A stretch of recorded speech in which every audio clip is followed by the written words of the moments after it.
we don't really talk about open cases in detail, but this case is done at this point. The O Block 6 got found guilty of killing FBG Duck. Yeah. Yeah. I knew Duck in the sense that we did 2 interviews. Okay. Yeah. And, in both interviews, I told him he needs to move out of Chicago. And he argued with me in both interviews, only to have the worst possible situation happen to him.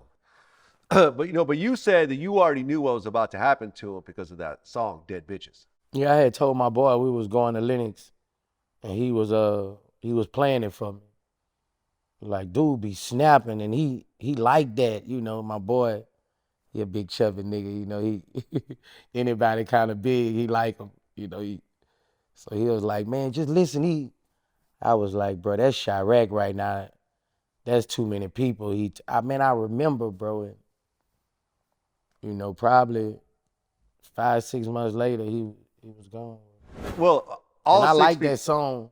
If you gon' slide, motherfucker, then slide. Then. I don't fuck with rappers. No, yeah, I like that. That Was his first hit song. I like that motherfucker. Yeah, no, I like man, that motherfucker. Duck was raw, man. I really like Duck. I really like Duck. I liked that song, bro. Nah, he was dope. But you look, the 6 people that got convicted, C Murder, different C Murder than of course. 32, Kenny Mack, 30, Los, 32, C-Thang, 24, Muwap, 24, TZ, 34. You gotta think they've been locked up for 3 years. So some of these dudes were like locked up at 21. Right. And they're all facing mandatory life sentences.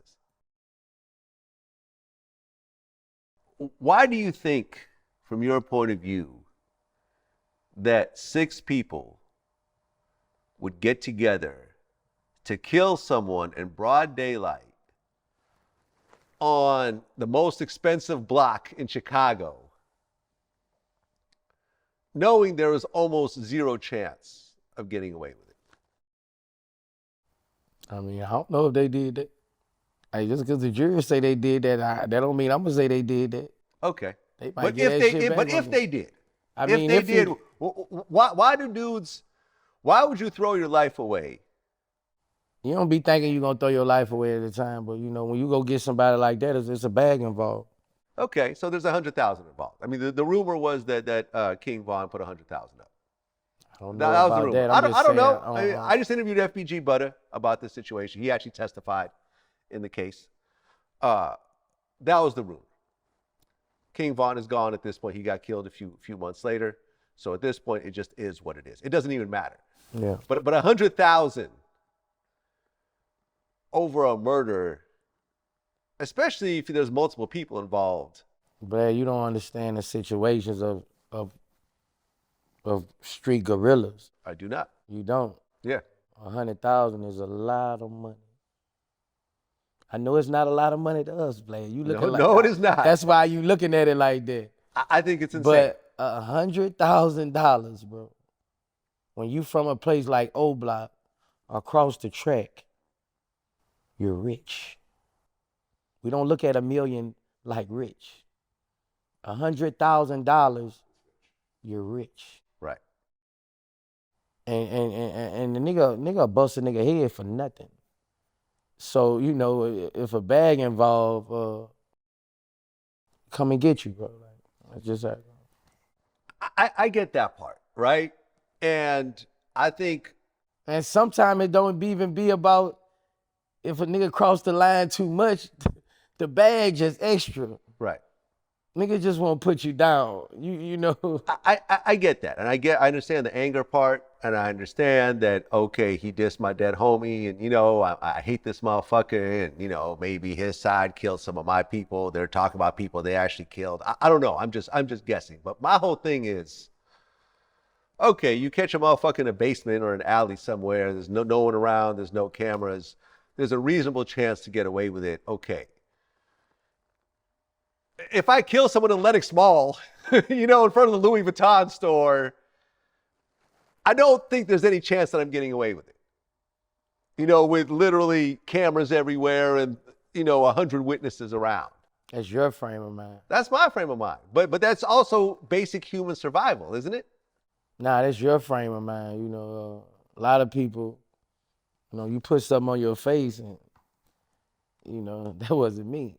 You know, I Yeah, mean, well, and when it's up, it's on site, Vlad. You know, ain't no telling when somebody gonna catch you again and let you make another song. So when it's up, it's on site wherever somebody catch you at. That's how it is in the hood. That's how it is in every raw city. I just left Baton Rouge yesterday, and I did the news for the first time. yeah, I saw you on You know, that was big for me. You know, I never been to the news station. there. I went to every news station and did interviews about my Boosie badge. And I was sitting down and waiting to go to the back. And they played the news, and it was 7 different shootings in the last 48 hours, probably 6 dead. And I'm looking just like, shit was like an action movie, bro. I'm like,